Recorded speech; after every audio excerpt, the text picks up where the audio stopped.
ನಮಸ್ಕಾರ. ಸ್ವಯಂ ಪಾಕ ಅಭಿಮಾನಿಗಳಿಗೆ ಸ್ವಾಗತ. ಈ ದಿನ ನಾನು ಮಸಾಲೆ ಬಾತ್ ಹೇಗೆ ಮಾಡೋದು ಅಂತ ಹೇಳಿ ತೋರಿಸ್ಕೊಡ್ತಾ ಇದ್ದೀನಿ. ಬೇಕಾಗುವ ಪದಾರ್ಥಗಳು: ಅಕ್ಕಿ ಅರ್ಧ ಕಪ್ ಭರ್ತಿಯಾಗಿ ಇಟ್ಕೊಂಡಿದ್ದೀನಿ. ಮಸಾಲೆ ಹುರಿಲಿಕ್ಕೆ ಬೇಕಾಗುವಂತಹ ಪದಾರ್ಥಗಳು: ಇಂಗು ಸ್ವಲ್ಪ, ಇಂಗಿನ ತೀಕ್ಷ್ಣತೆ ನೋಡಿ ಹಾಕೊಳ್ಳಿ.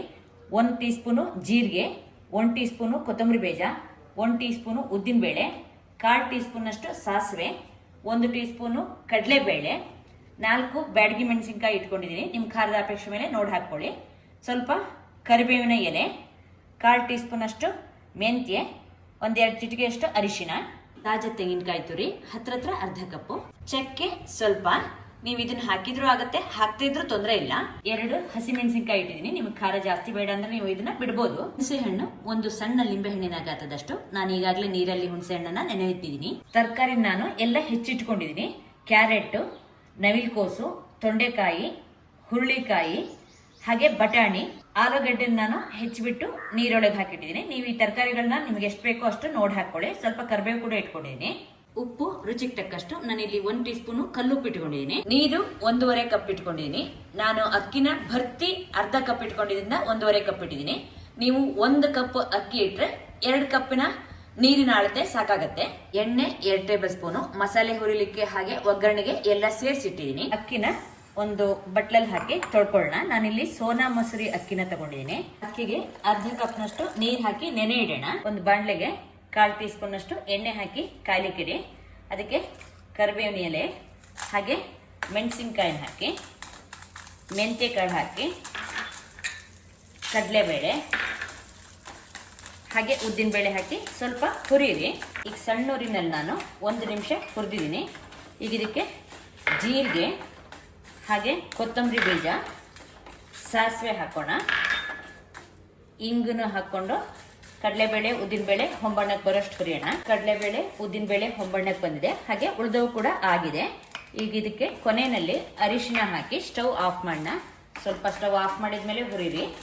ಬಾಣಲೆ ಬಿಸಿಗೆ ಇನ್ನು ಚೆನ್ನಾಗಿ ಗರಿಗರಿಯಾಗಿ ಮೆಣಸಿನಕಾಯಿಗಳು ಆಗುತ್ತೆ. ಮಸಾಲನ ಮಿಕ್ಸಿ ಜಾರಿಗೆ ಹಾಕೊಳ್ಳೋಣ. ತೆಂಗಿನಕಾಯಿನೂ ಹಾಕಿ ಒಂದ್ಸಲ ನೀರ್ ಹಾಕ್ತೆ ರುಬ್ಕೊಳ್ಳೋಣ. ನೀರ್ ಹಾಕೊಂಡು ಸಣ್ಣಕ್ಕೆ ರುಬ್ಕೊಳ್ಳೋಣ. ಎಣ್ಣೆನ ಕಾಯ್ಲಿಕ್ಕೆ ಇಟ್ಟಿದ್ದೀನಿ. ಎಣ್ಣೆ ಕಾದ್ಮೇಲೆ ಅದಕ್ಕೆ ಅರ್ಧ ಟೀ ಸ್ಪೂನು ಸಾಸಿವೆ ಹಾಗೆ ಸ್ವಲ್ಪ ಚಕ್ಕೆ ಹಾಕಿದ್ದೀನಿ. ನೀವು ಚಕ್ಕೆ ಮಸಾಲೆ ಹುರಿಬೇಕಾದ್ರೆ ಹಾಕೊಂಡು ಅದನ್ನ ರುಬ್ಬಿದ್ರೆ ಆಗುತ್ತೆ. ನಾನು ಮರ್ತಿದ್ದೆ, ಅದರಿಂದ ಇಲ್ಲಿ ಹಾಕಿದ್ದೀನಿ. ಇದಕ್ಕೆ ಸ್ವಲ್ಪ ಉದ್ದಿನ ಬೇಳೆ ಹೊಂಬಣ್ಣಕ್ಕೆ ಬಂದಿದೆ, ಹಾಗೆ ಚಕ್ಕೆ ಕೂಡ ಆಗಿದೆ. ಇದಕ್ಕೆ ಹೆಚ್ಚಿದ ಹಸಿಮೆಣಸಿನಕಾಯಿನ ಹಾಕೊಳ್ಳೋಣ.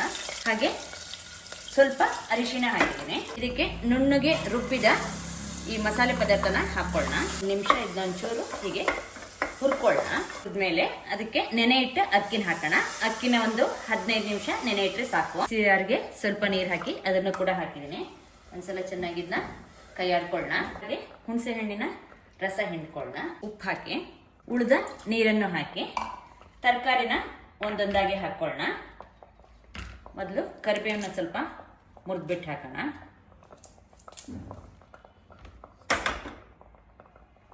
ಕ್ಯಾರೆಟ್, ಬಟಾಣಿ, ನವಿಲುಕೋಸು, ಹುರುಳಿಕಾಯಿ, ತೊಂಡೆಕಾಯಿ ಎಲ್ಲ ಹಾಕೊಳ್ಳೋಣ. ಹಾಗೆ ಹೆಚ್ಚಿದ ಆಲೂಗಡ್ಡೆನ ನೀರಿಂದ ತೆಗೆದು ಹಾಕೊಳ್ಳೋಣ. ಸಲ ಚೆನ್ನಾಗಿ ಎಲ್ಲ ಕೈಯಾಡ್ಬಿಟ್ಟು ಕುದಿ ಬರಲಿ. ಇದು ಒಂದು ಕುದಿ. ಈಗ ಕುದಿ ಹತ್ತಿದೆ. ಒಮ್ಮೆ ಕೈಯಾಡ್ಬಿಟ್ಟು ಇದನ್ನ 2 ಕೂಗು ಕೂಗ್ಸಿದ್ರೆ ಸಾಕಾಗುತ್ತೆ. ಯಾಕಂದ್ರೆ ನಾವು ಅಕ್ಕಿ ನೆನೆ ಇಟ್ಟಿದ್ರಿಂದ ಚೆನ್ನಾಗಿ ಬೇಯುತ್ತೆ. ಮೀಡಿಯಂ ಊರಿನಲ್ಲಿ 2 ಕೂಗ್ಸಿ ತಣ್ಣಗಾಗ್ಲಿಕ್ಕೆ ಇಟ್ಟಿದ್ದೆ. ಇದನ್ನ